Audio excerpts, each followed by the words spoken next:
është si shembulli i të gjallit me të vdekurin. Pra për nga konstrukti janë të dy një lloj, por ky është me shpirt dhe ky tjetri është pa shpirt. Ndaj profeti alayhi salatu wassalam e fton Ebu Dherrin dhe të gjithë ummetin e tij, e fton në ringjalljen e zemrës nëpërmjet shtimit të dhikrit, përmendjes së Allahut subhanahu wa taala dhe veçanërisht me këtë lutje. Por ftesa e parë dhe urdhri i parë është pikërisht për dhikr, ashtu siç thot Zoti xhallahu në Kur'anin e tij famlar, me të vërtetë që me përmendjen e Allahut prehen dhe qetësohen zemrat, zbuten zemrat.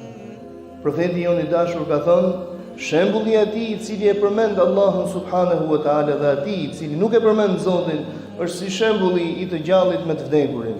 Pra për nga konstrukti janë të dy një lloj, por ky është me shpirt dhe ky tjetri është pa shpirt.